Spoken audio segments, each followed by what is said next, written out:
Hi everyone, I am Chandresh Mehta. Welcome back to my channel step up.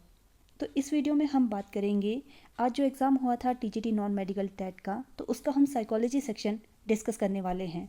तो अब ऐसा भी नहीं है कि जितने भी मैं आपको आंसर बताऊंगी तो वो सारे अप्रोप्रिएट ही रहेंगे, बिकॉज साइकोलॉजी आपका एक ऐसा सब्जेक्ट रहता है जहाँ पर फैक्चुअल क्वेश्चन कम और पेडागोजिकल बेस्ड क्वेश्चन ज़्यादा आते हैं, तो जो आंसर है वो वेरी भी कर सकते हैं। So let's start with the first question, that is, according to Fitz, the phase of skill learning includes which one? Cognitive, autonomous, associative या all of the above? तो इसका जो right answer है वो है all of the above. Next question करते हैं, dash work with the person who suffers from motivational and emotional problem. Counselling psychologist, clinical psychologist, community psychologist या कॉग्निटिव साइकोलॉजिस्ट? तो इसका जो राइट आंसर है वो है counselling psychologist, because counsellor provides advice to the person who suffers from motivation and emotional problem. तो इसका जो राइट आंसर है वो काउंसलिंग साइकोलॉजिस्ट आएगा। फिर नेक्स्ट है, the creative potential can be improved by proper training, competition, activities या punishment? तो इसका जो राइट आंसर है वो प्रॉपर ट्रेनिंग रहेगा, बट मुझे जो लगता है वो एक्टिविटीज़ भी हो सकता है, बिकॉज एक्टिविटीज़ की हेल्प से भी जो क्रिएटिविटी है वहाँ पे वो स्ट्रेंथन हो सकती है। बट हम अप्रोप्रिएट आंसर की तरफ जाएंगे तो जो अप्रोप्रिएट है वो रहेगा प्रॉपर ट्रेनिंग।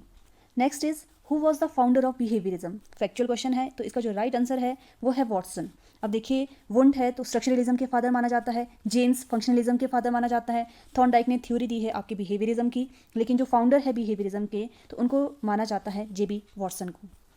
अब हम बात करते हैं next, that is Kohler and Koffka believed learning to be a function of trial, imitation, insight या प्रैक्टिस? तो जो कोहलर एंड कोफका है that is related with insightful learning. ये बात करते हैं गेस्टोल्टिज्म स्कूल ऑफ साइकोलॉजी से, ये रिलेटेड है, जो कि इंसाइटफुल लर्निंग पे ये बिलीव करते हैं। तो मेरे अकॉर्डिंग इसका जो आंसर रहेगा वो इंसाइट होना चाहिए। Next is, when a student come back home after having scolded by his teacher starts quarrelling with his sibling on any pretext, this is called? देखिए, ये जो क्वेश्चन आया है ये डिफेंस मैकेनिज्म से आया है। ये मैंने आपको जब फ्लूइड की थ्योरी करवाई है तो उसमें डिफेंस मैकेनिज्म का कंसेप्ट करवाया है, तो आप मेरे यूट्यूब चैनल पर आप प्ले लिस्ट चेक कर सकते हो, तो इस क्वेश्चन को अच्छे से कर सकते हैं। इसका जो राइट आंसर है वो है डिस्प्लेसमेंट। अब डिस्प्लेसमेंट में क्या होता है, जहाँ पर आप सेटिस्फाई करते हो अपने इम्पल्स को with a substitute object.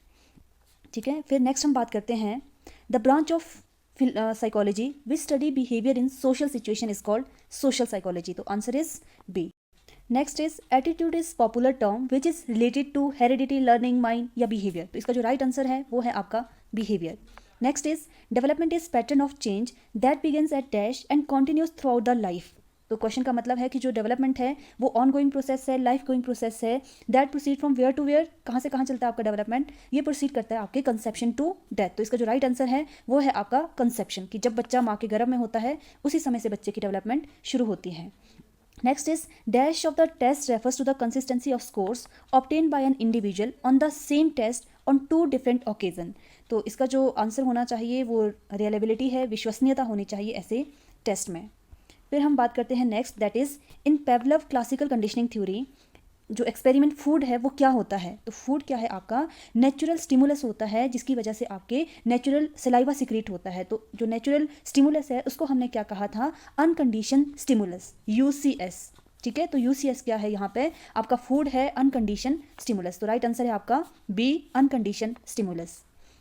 Next हम बात करते हैं, in Maslow's model of hierarchy of needs which need is at the bottom of it? देखो, मैस्लो ने आपके हायरार्की ऑफ नीड दिया है, काफ़ी इंपॉर्टेंट थ्योरी है मोटिवेशन की। तो इसका जो फर्स्ट बेस है आपकी थ्योरी का, ये कहा है कि जो फर्स्ट सबसे नीचे वाले जो बेस है वो क्या रहता है, तो ये है आपका फिजियोलॉजिकल नीड, कि जो आपके घर, शेल्टर, जो बेसिक नीड है वो फुलफिल होनी चाहिए अकॉर्डिंग टू मैस्लो। तो ये है फिजियोलॉजिकल नीड, आपकी शारीरिक नीड।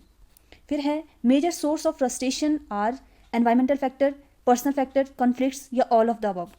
वैसे तो आंसर इसका जो है फ्रस्ट्रेशन का ये सारे ही रीज़न हो सकते हैं, environmental factor, personal factor, conflict, या तो इसका जो आंसर है वो ऑल ऑफ द अबव हो सकता है।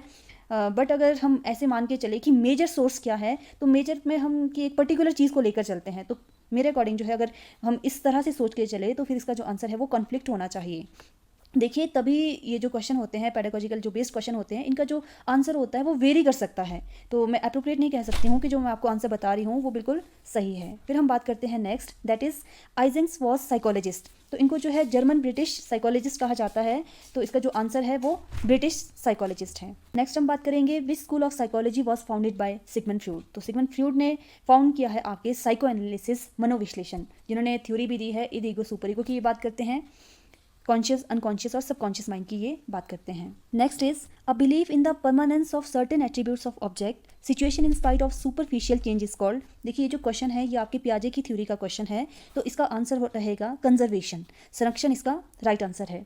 फिर है Harvard Gardner theory of intelligence is known as. तो ये जो हार्वर्ड गार्डनर की थ्योरी है ये है मल्टीपल इंटेलिजेंस थ्योरी। तो ये फैक्चुअल क्वेश्चन है, तो इसका बिल्कुल राइट आंसर है थ्योरी ऑफ मल्टीपल इंटेलिजेंस। फिर है encoding is the process of forgetting, motivating, memory and emotion. तो आपको जो एनकोडिंग है that is related with concept of memory, ये भी आपको बिल्कुल अच्छे से करवाया है।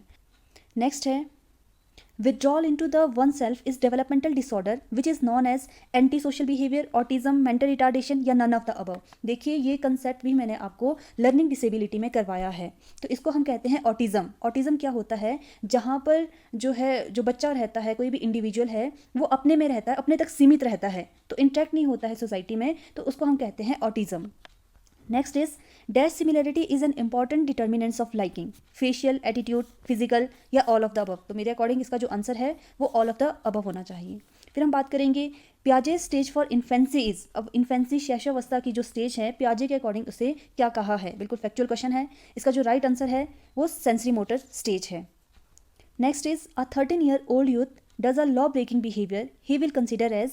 13 साल का बच्चा लॉ ब्रेकिंग करता है तो उसको क्या कंसिडर करेंगे, क्रिमिनल, जुवेनाइल डेलिंक्वेंट, एंटी सोशल या नेगेटिव बिहेवियर। तो इसका जो राइट आंसर है वो रहेगा बी, जुवेनाइल डेलिंक्वेंट। फिर नेक्स्ट हम बात करेंगे knowledge of result is the same as motivation, reinforcement, learning या नन ऑफ द अबव। मेरे अकॉर्डिंग इसका जो आंसर है वो लर्निंग होना चाहिए, बिकॉज नॉलेज और लर्निंग का आपस में कोरिलेशन रहता है। फिर हम बात करेंगे systematic observation method is similar to clinical method, interview method, experimental method या ग्रुप मेथड। इसका मेरे अकॉर्डिंग जो आंसर रहेगा वो इंटरव्यू मेथड होना चाहिए, बिकॉज इंटरव्यू मेथड में हम बिल्कुल सिस्टमेटिकली चलते हैं, तो सिस्टमैटिक ऑब्जर्वेशन का जो लिंक होना चाहिए वो इंटरव्यू मेथड होना चाहिए। अब देखिए ये जो आंसर है मैं बिल्कुल ये नहीं कहूँगी कि अप्रोप्रिएट है, लेकिन जहाँ तक मुझे लगता है मेरे अकॉर्डिंग ये आंसर है।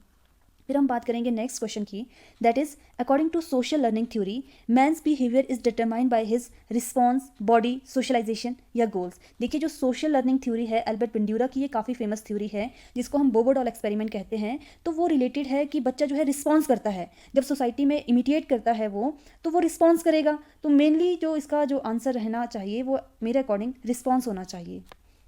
फिर हम बात करेंगे while running which part of the brain is mainly responsible for maintaining physical balance. तो ये बिल्कुल फैक्चुअल क्वेश्चन है, साइंस से रिलेटेड क्वेश्चन है, तो इसका जो राइट आंसर है वो है सेरिबेलम।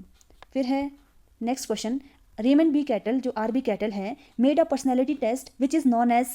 ये सारे पर्सनैलिटी टेस्ट है, तो रेमंड बी कैटल का जो पर्सनैलिटी टेस्ट है वो इन्होंने दिया है 16 पर्सनैलिटी फैक्टर टेस्ट। तो 16 PF टेस्ट किसका है, रेमंड बी कैटल का है, तो राइट आंसर क्या है सी।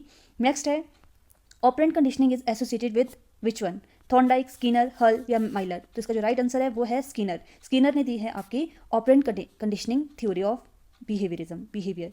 नेक्स्ट है creative people tends to think in a dash manner, convergent, divergent, positive या नेगेटिव। तो इसका जो राइट आंसर है वो है डाइवर्जेंट थिंकिंग। जो क्रिएटिव पीपल होते हैं वो दिशाओं में सोचते हैं, डाइवर्जेंट थिंकिंग करते हैं। फिर है which among following are the sensory channel, vision, hearing, touch या ऑल ऑफ द अबव। तो इनमें से जो सेंसरी चैनल है वो आपका विजन भी है, हियरिंग भी है, टच भी है, तो right answer will be all of the above. Thank you for watching step up, stay connected.